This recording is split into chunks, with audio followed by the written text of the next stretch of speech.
The moment Marcus Thompson crossed the psychological line from observer to participant, everything changed at Buckingham Palace. What had been building for hours as concerning behavior suddenly crystallized into direct action as Marcus approached Guardsman Mitchell's position with the confident stride of someone completely detached from the reality of his situation. "Excuse me, soldier," Marcus called out as he moved closer to the guard post, his voice carrying the tone of someone addressing an equal rather than a tourist speaking to his ceremonial guard. "I wanted to discuss your rifle technique with you. I've noticed some areas where small adjustments might improve your comfort during these long ceremonial duties." Guardsman Mitchell maintained his ceremonial posture and stared straight ahead, as his training dictated. Royal Guards were specifically instructed not to engage with tourists under normal circumstances, and this situation was rapidly becoming anything but normal. However, Mitchell's combat-trained peripheral vision was tracking Marcus's every movement as the civilian approached his position. Detective Sergeant Clark spoke urgent commands into her radio as she watched Marcus violate the clearly established boundaries between tourists and guard positions. Multiple security officers began converging on the location while trying to remain as inconspicuous as possible to avoid creating panic among the legitimate tourists still observing the ceremony. "Sir, you need to step back behind the barriers," called out Security Officer David Wells as he approached Marcus from behind. Wells had been positioned among the tourists specifically to handle situations like this one, and his years of experience told him that Marcus's behavior was escalating towards something potentially dangerous. But Marcus either didn't hear the security officer or chose to ignore him completely. His attention was entirely focused on Guardsman Mitchell and specifically on the SA-80 rifle that the soldier carried. In Marcus's increasingly delusional state, the weapon represented everything he had studied and everything he believed he understood about military service and professionalism. "I've read the complete technical manual for that weapon," Marcus continued speaking to Mitchell, moving even closer despite the guard's obvious lack of response. "Most people don't realize the SA-80 has some unique characteristics that affect how it should be held during extended periods. I could show you some techniques that might help." Sarah ran after Marcus, her fear now overwhelming her embarrassment. "Marcus, stop. Please. You're going to get arrested," she shouted, but her boyfriend was completely focused on his imagined conversation with the guard. The rational part of his mind that might have responded to her pleas had been overwhelmed by delusions that made his behavior seem perfectly logical to him. Security Officer Wells quickened his pace, speaking into his radio to coordinate with other officers who were positioning themselves around the developing incident. "Subject is approaching the guard post, showing signs of fixation on the weapon. Possible mental health crisis. Requesting immediate backup for potential physical intervention." Guardsman Mitchell felt his military training engage fully as Marcus moved within arm's reach of his position. While maintaining his ceremonial stance, Mitchell was mentally preparing for the possibility that he might need to defend himself, his weapon, and the tourists in the area from someone whose behavior was becoming increasingly unpredictable and potentially threatening. The critical moment arrived when Marcus reached out toward Mitchell's rifle with the casual confidence of someone who believed he had every right to handle military equipment. "If you'll just let me show you this grip adjustment," Marcus said, his hand moving toward the weapon with the assurance of someone completely oblivious to the magnitude of what he was attempting. The response was immediate and overwhelming. Security Officer Wells tackled Marcus from behind just as his fingers made contact with the rifle, driving both men to the ground in a controlled takedown designed to neutralize the threat while minimizing injury to everyone involved. Additional security officers swarmed the area, creating a protective barrier around both the guard and the developing arrest situation. "Armed police. Step away. Step away now." The shouts of armed response officers echoed across the palace grounds as heavily equipped security personnel emerged from concealed positions. Their appearance sent tourists scattering in all directions, with parents grabbing children and visitors rushing toward perceived safety behind barriers and buildings. Guardsman Mitchell, despite the chaos erupting around him, maintained his professional composure and continued to protect his weapon according to his training. His years of combat experience had prepared him for far more dangerous situations than this one, but the proximity of civilians and the ceremonial nature of his duties required careful judgment about when and how to respond. Marcus found himself face down on the pavement with multiple security officers restraining him while he was searched for weapons and secured with zip-tie restraints. The shock of physical contact with law enforcement seemed to momentarily break through his delusions, but his confusion was evident as he struggled to understand why his attempt at helpful military consultation had resulted in such an aggressive response. "I was just trying to help," Marcus protested as he was lifted to his feet by the security officers. "I know about military equipment. I was sharing knowledge with a fellow professional." His protests revealed the extent of his disconnect from reality and his complete failure to understand the seriousness of his actions. Sarah was simultaneously sobbing and shouting at the security officers, trying to explain that Marcus wasn't dangerous, that he was just confused, that this was all a terrible misunderstanding.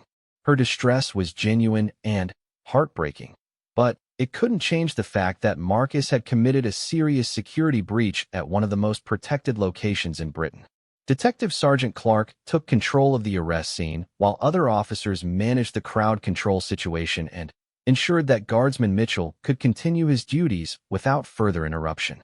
Years of experience had taught her to handle these situations with efficiency and professionalism while gathering all the information needed for proper charges and documentation. "Marcus Thompson, you are under arrest for attempted theft of military equipment, breach of royal security protocols, and disturbing the peace," Clark announced as she read him his rights. "You do not have to say anything, but it may harm your defense if you do not mention when questioned something which you later rely on in court."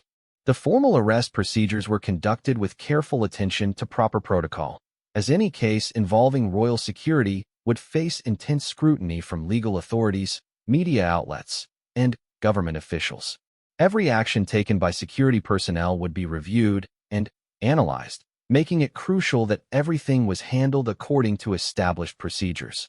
Marcus's attempts to explain his actions only made his situation worse as he revealed the extent of his delusions about military service and his qualifications to handle military equipment. "I've studied these weapons for years," he insisted. "I probably know more about the SA-80 than most of the soldiers who carry them. I was just trying to share expertise." The irony of Marcus's situation was that his theoretical knowledge, while extensive, had led him to completely misunderstand the practical realities of military service and the serious nature of weapons security.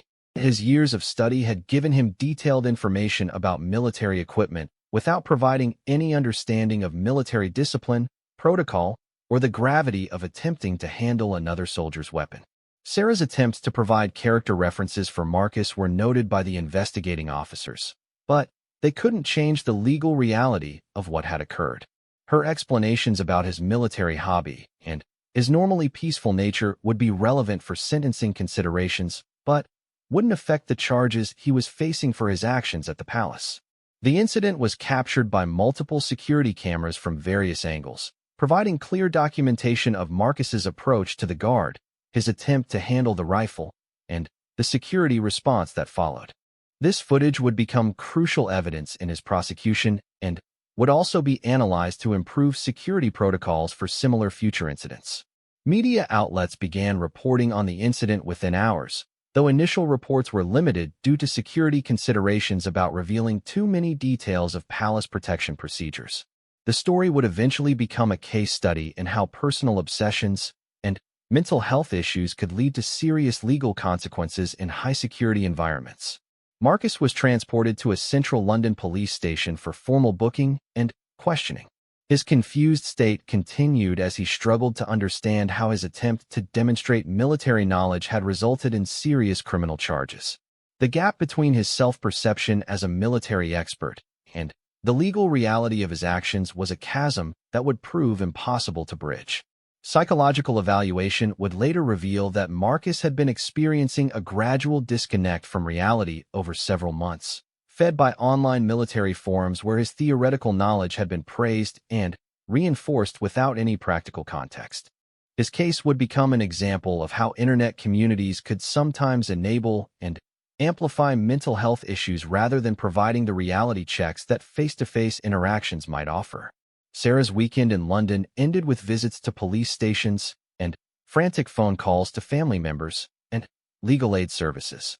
Her romantic getaway had become a nightmare of legal consultations and psychological evaluations as she tried to understand how her boyfriend's hobby had escalated into such serious criminal behavior.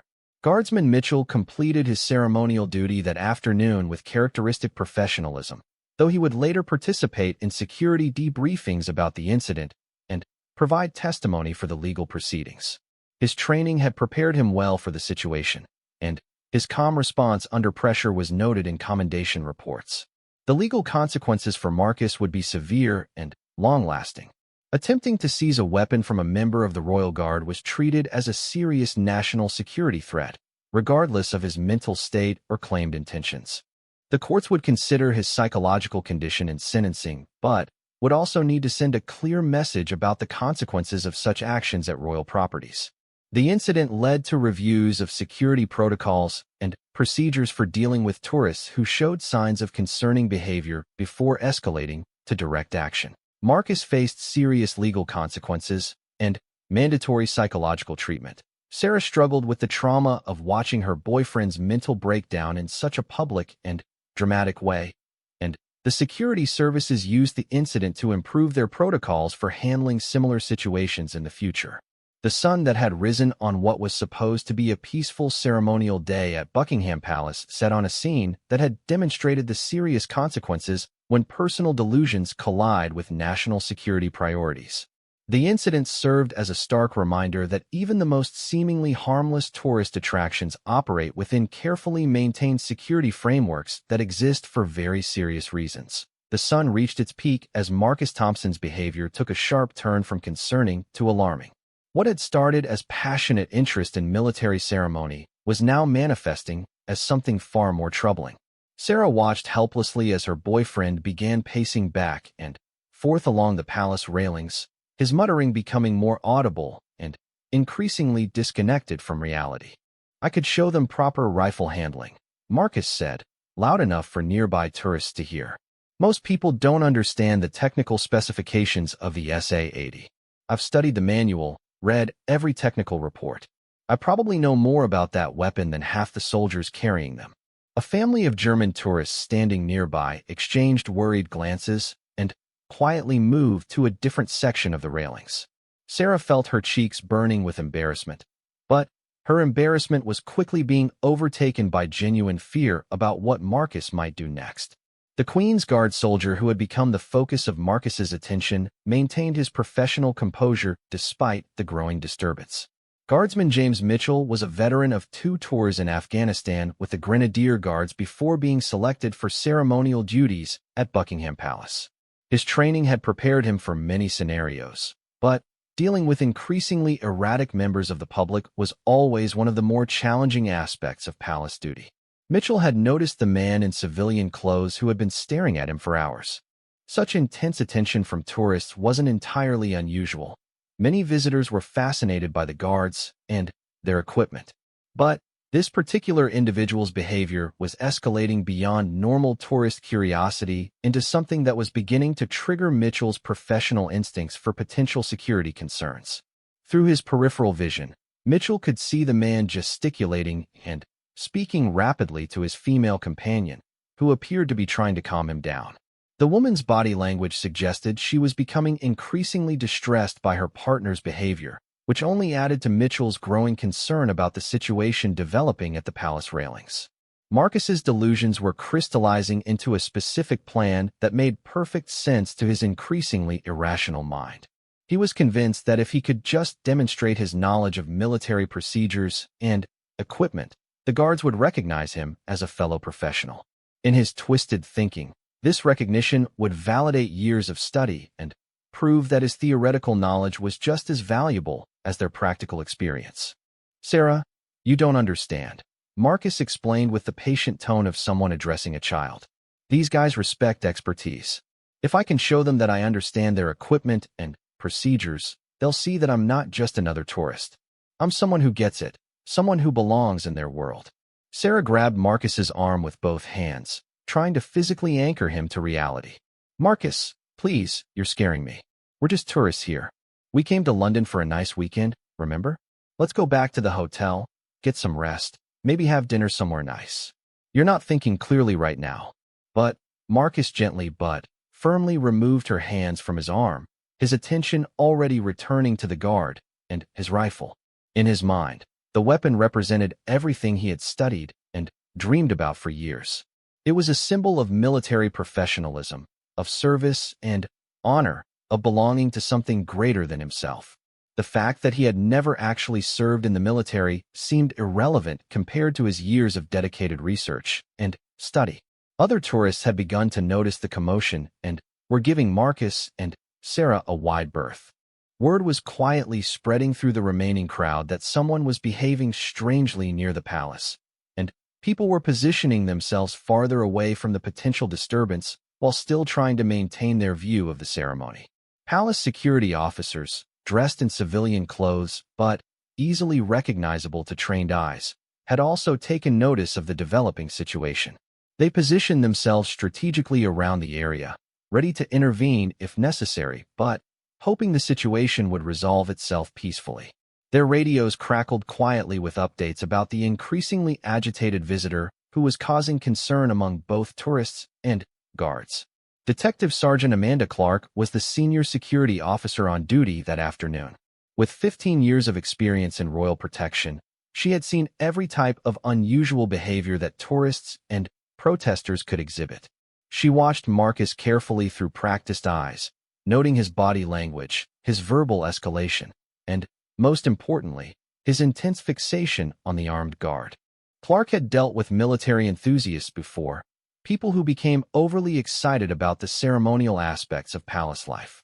Usually, they were harmless fans who just needed gentle redirection. But something about this particular individual's behavior pattern was triggering her professional alarm bells. The intensity of his focus, combined with his apparent disregard for social boundaries, suggested a potential security risk that required careful monitoring. Through her earpiece, Clark received updates from other security personnel positioned around the palace grounds. The situation was being closely monitored, but no direct intervention had been ordered yet. The policy was always to handle these situations with minimal disruption to legitimate tourists while ensuring the safety of both the guards and the general public. Marcus's behavior continued to escalate as his internal fantasy grew more elaborate. He was now imagining detailed conversations with the guards about military tactics, weapons maintenance, and combat experiences. In his mind, these imaginary conversations always ended with the guards acknowledging his expertise and inviting him to join their ranks as a respected colleague. "Look at how he holds that rifle," Marcus said to Sarah, pointing directly at Guardsman Mitchell. "The angle is perfect, but I could suggest some minor adjustments to his grip that might improve his comfort during long ceremonial duties. These guys stand at attention for hours. Any small improvement in technique could make a big difference." Sarah was now genuinely frightened by her boyfriend's behavior. The Marcus she knew was enthusiastic about military history but had always maintained a clear distinction between his hobby interests and reality. This version of Marcus seemed to have lost that crucial boundary, replacing it with delusions of military expertise that he had never actually earned through service or training. Guardsman Mitchell, despite his training to remain motionless and focus straight ahead, was acutely aware of the escalating situation developing just meters away from his position. His peripheral vision allowed him to monitor the increasingly agitated civilian while maintaining his ceremonial posture. Years of military training had taught him to assess threats while appearing completely oblivious to them. The weapon Marcus was fixated on was indeed an SA-80 assault rifle, though modified for ceremonial use, and currently unloaded for safety reasons during public ceremonies. Mitchell had carried similar weapons in combat situations where lives depended on his proficiency with the equipment. The idea that an untrained civilian might attempt to interfere with his weapon or his duties was both professionally insulting and potentially dangerous. Security protocols for Buckingham Palace were designed to handle various types of threats and disruptions, but each situation required careful judgment about when and how to intervene. The goal was always to maintain the dignity of the ceremony while ensuring public safety, which sometimes meant allowing situations to develop until the appropriate response became clear. Marcus began moving closer to the railings that separated tourists from the guard posts. His movement was casual enough that it didn't immediately trigger security responses, but experienced officers noted his positioning and began adjusting their own locations accordingly. The invisible web of palace security was quietly tightening around the developing situation. "I'm going to talk to him," Marcus announced to Sarah, his decision made with the absolute certainty of someone completely detached from reality. "I'm going to explain my background and show him that I understand military protocols. Once he realizes I'm not just another tourist, we can have a real conversation about weapons and tactics." Sarah's attempt to physically restrain Marcus was gentle but futile. "Marcus, no. You can't just walk up to a guard on duty. That's not how this works. Please, let's just leave. We can come back tomorrow if you want to see the ceremony again. But right now you need to step away and think about what you're doing." But Marcus was already moving toward the guard position with the determined stride of someone on an important mission. In his mind, this wasn't a reckless disruption, but a logical next step in demonstrating his qualifications and earning the professional respect he believed he deserved. The fact that his approach would violate numerous security protocols and social boundaries was completely absent from his reasoning. Detective Sergeant Clark spoke quietly into her radio, alerting all security personnel that the situation was escalating toward potential direct intervention requirements. Additional officers began moving into position while maintaining their discreet observation posts. The priority was to prevent any disruption to the ceremony while ensuring the safety of the guard, the tourist, and everyone else in the vicinity. Guardsman Mitchell felt his military training engage as the civilian approached his position. While maintaining his ceremonial posture, he was mentally preparing for various scenarios that might unfold. His years of combat experience had taught him to remain calm under pressure while being ready to respond instantly to any threat to himself or others. The other tourists in the area sensed that something significant was about to happen. Cameras began turning away from the ceremonial guards toward the unfolding drama between Marcus and the security situation. Some visitors started moving their families away from the area, while others positioned themselves to get better views of whatever was about to occur. Marcus's approach to the guard position was observed by multiple security cameras and recorded for later analysis. Every step he took was being monitored by trained professionals who were calculating the exact moment when intervention would become necessary. The balance between allowing legitimate tourist interest and preventing security breaches required split-second decision-making based on years of experience. As Marcus drew closer to Guardsman Mitchell's position, the psychological pressure on both men intensified dramatically. Mitchell was bound by protocol to maintain his ceremonial duties unless directly threatened, while Marcus was driven by delusions that made perfect sense to his increasingly irrational mind, but would appear completely insane to any objective observer. Sarah followed behind Marcus at a distance, torn between her desire to stop him and her fear of making the situation worse by creating additional disruption. Her distress was evident to the security officers monitoring the situation, and plans were being made to ensure her safety regardless of how the primary situation with Marcus developed.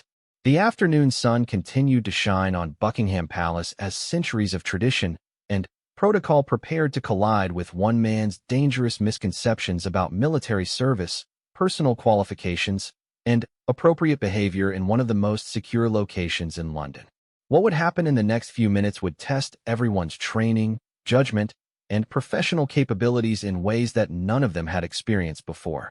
The stage was set for a confrontation that would demonstrate the crucial difference between theoretical knowledge and practical experience, between admiration for military service and understanding of military discipline, and between tourist enthusiasm and the serious business of protecting royal security. The consequences of that confrontation would ripple through everyone present and serve as a stark reminder of how quickly situations can escalate when reality and delusion collide in public spaces. The morning sun cast long shadows across the black iron gates of Buckingham Palace as tourists began gathering for the changing of the guard ceremony. Among the crowd of camera-wielding visitors stood Marcus Thompson, a 28-year-old construction worker from Manchester who had driven down to London with his girlfriend Sarah for what was supposed to be a romantic weekend getaway. Marcus had always been fascinated by military history and royal traditions, spending hours watching documentaries about the British Armed Forces and the ceremonial duties that surrounded the monarchy. His bedroom walls back home were covered with photographs of various military units, and his bookshelf groaned under the weight of military history volumes that he devoured during his lunch breaks at construction sites. Sarah noticed his excitement as they approached the palace gates. "You're like a kid in a candy store," she laughed, watching him crane his neck to get a better view of the Queen's Guard soldiers standing motionless in their iconic red tunics and tall black bearskin hats. The couple had been together for 3 years, and she had grown accustomed to his military obsession, though she sometimes worried about how intense his interest had become lately. The changing of the guard ceremony was scheduled for 11 o'clock, and tourists had been gathering since 9:30 to secure the best viewing positions. Marcus pushed through the crowd with surprising determination, pulling Sarah behind him as he sought a spot closer to the palace railings. Other visitors grumbled as he squeezed past them, but Marcus seemed oblivious to their complaints, his eyes fixed on the guards standing at attention. "Look at their rifles," Marcus whispered to Sarah, his voice filled with admiration. "Those are SA-80 assault rifles. Each one costs about 1,500 pounds, and they're precision instruments. The guards train for months just to handle them properly during ceremonies." Sarah smiled politely, though she had heard similar explanations countless times during their relationship. Marcus had an encyclopedic knowledge of military equipment that he loved sharing, whether anyone was interested or not. She was more concerned with getting some good photographs of the palace and perhaps grabbing lunch at a nearby pub afterward. The Queen's Guard soldiers stood like statues, their faces hidden beneath the shadow of their bearskin hats, their red tunics immaculate despite the London morning's growing warmth. Each soldier carried his rifle with practiced precision, the weapon held at exactly the right angle according to centuries of military tradition. These weren't ceremonial props, but genuine military weapons, though they weren't loaded during public ceremonies for obvious safety reasons. Marcus studied every detail of their uniforms and equipment with the intensity of a military scholar. He noted the perfect alignment of their brass buttons, the precise way their white belts crossed their chests, and especially the professional manner in which they handled their rifles. In his mind, he imagined himself in their position, standing guard at the most famous palace in the world, protecting the royal family with dignity and honor. Those guards have to pass incredible tests to get those positions, Marcus explained to Sarah, though his voice was growing louder with excitement. They come from elite regiments like the Grenadier Guards or the Coldstream Guards. Each one is a professional soldier who has served in combat zones before getting assigned to ceremonial duties. A middle-aged American tourist standing nearby overheard Marcus's commentary and turned to ask him questions about the guard's training and background. Marcus was delighted to share his knowledge, explaining the history of the various guard regiments, their battle honors, and the significance of their different uniform details. Soon, a small group of tourists had gathered around him, treating him like an unofficial tour guide. Sarah felt a mixture of pride and embarrassment as her boyfriend held court with the tourists. She was proud of his knowledge and passion, but something about his behavior this morning seemed different. There was an intensity in his voice and manner that made her slightly uncomfortable, though she couldn't quite put her finger on what was bothering her. As the ceremony time approached, Marcus became increasingly animated in his explanations. He described the exact marching pace the guards would use, the commands they would follow, and the historical significance of every movement they would make. His audience of tourists listened with polite interest, but Sarah noticed that Marcus seemed to be talking more to himself than to them. "The rifle drill they perform is absolutely perfect," Marcus continued, his eyes never leaving the guards. "Every movement has been practiced thousands of times. The way they present arms, the way they shoulder their weapons, the way they march in formation. It's like watching a perfectly choreographed dance, except these are real soldiers with real military training." When the ceremony finally began, Marcus pressed himself against the palace railings, his hands gripping the iron bars as he watched the incoming guard unit march toward the palace courtyard. The precision of their movements, the sharp sound of their boots on the pavement, and The crisp commands of their officers created a spectacle that had fascinated visitors for generations. But, as Marcus watched, something strange began happening in his mind. The boundary between spectator and participant started blurring. He found himself mentally marching with the guards, imagining himself in their red tunics, feeling the weight of a rifle in his hands. The fantasy became so vivid that he could almost feel the brass buttons of a guard's tunic against his chest. Sarah noticed that Marcus had stopped talking to the other tourists and was staring at the guards with an expression she had never seen before. His knuckles were white from gripping the railings, and his breathing had become shallow and rapid. When she touched his arm to ask if he was all right, he barely seemed to notice her presence. The guards completed their marching drill and took their positions around the palace, their movements as precise as clockwork.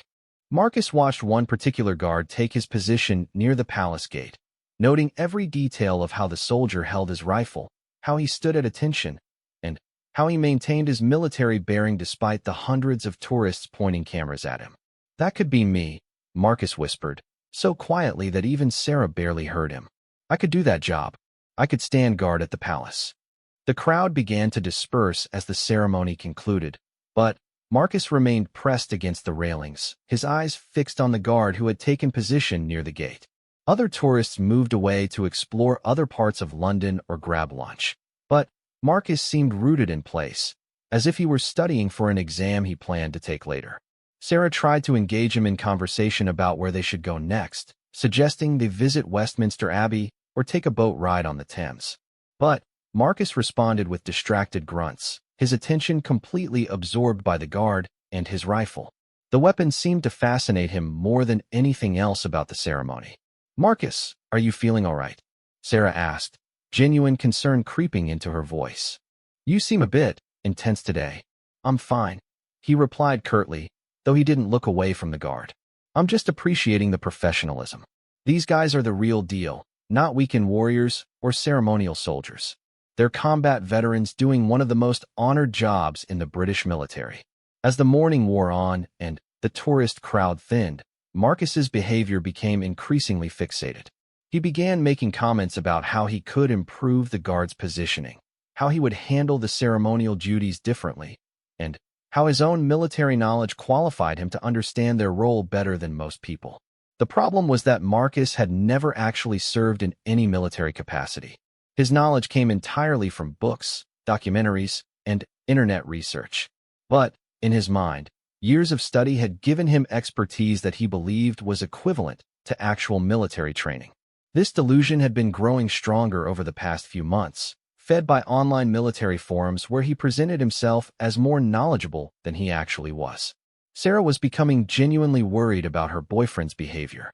She had seen him get enthusiastic about military topics before, but never to this degree. There was something almost manic about the way he was studying the guard, as if he were planning something rather than simply observing a tourist attraction. "Maybe we should get some lunch," Sarah suggested, hoping to break whatever spell the ceremony had cast over Marcus. "There's a lovely pub just around the corner that serves traditional British food. We could get some fish and chips and plan the rest of our day." Marcus nodded absently, but made no move to leave his position at the railings.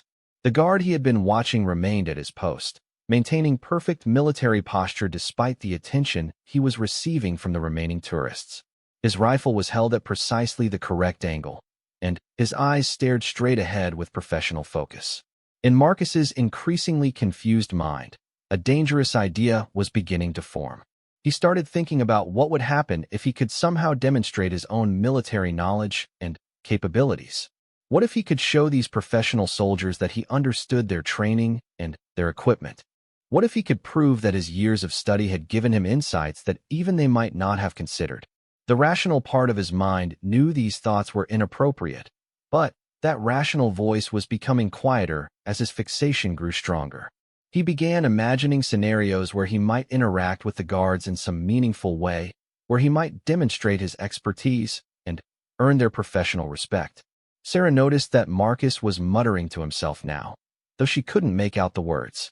When she asked him what he was saying, he claimed he was just commenting on the guard's technique, but his explanation didn't quite make sense. There was a disconnect between his words and his behavior that was making her increasingly uncomfortable. The afternoon sun climbed higher, and most of the remaining tourists had moved on to other attractions. Marcus and Sarah were among the last visitors still standing at the palace railings, though Sarah was growing impatient with their prolonged stay. She had expected to spend maybe an hour watching the ceremony, not the entire morning fixated on a single guard. "Marcus, we've been here for over 2 hours," Sarah pointed out, checking her watch. "Don't you think we should explore some other parts of London? We only have this weekend here, and there's so much to see." But Marcus seemed to have entered a trance-like state where only he and the guard existed. The rest of the world, including his girlfriend's perfectly reasonable suggestions, had faded into background noise. His focus had narrowed to a dangerous point where fantasy and reality were beginning to merge in his mind. The guard, for his part, continued performing his duties with professional dedication, unaware that his presence was triggering such an intense psychological response in one of the observers. He maintained his position and, bearing exactly as his training had taught him, his rifle secure in his practiced grip, his attention focused on his responsibilities rather than on the tourists who continued to photograph him. As the afternoon progressed, Marcus's fixation deepened into something approaching obsession. What had started as enthusiastic interest in military ceremony was evolving into something much more concerning. A psychological state where the boundaries between appropriate admiration and dangerous delusion were beginning to blur in ways that would soon have serious consequences for everyone involved. The stage was being set for an incident that would shock tourists, challenge security protocols, and test the professional training of the very guards that Marcus claimed to admire so much. His girlfriend's growing concern would prove to be well-founded, though neither of them yet realized just how dangerous his psychological state was becoming. In his mind, Marcus was no longer just a tourist watching a ceremony. He was beginning to see himself as someone who belonged in that world of military precision and royal protection. That delusion would soon drive him to actions that would transform a peaceful afternoon at Buckingham Palace into a crisis that would be remembered by everyone present for the rest of their lives. The guard continued his duty, unaware that his professional demeanor was about to be tested in a way that no training manual had ever quite prepared him for. The afternoon sun continued to shine on the palace grounds, where centuries of tradition were about to collide with one man's dangerous misconceptions about his own qualifications and the nature of military service. What would happen next would demonstrate the difference between theoretical knowledge and practical training, between fantasy and reality, and between admiration and delusion in ways that would leave lasting impressions on everyone who witnessed the events about to unfold.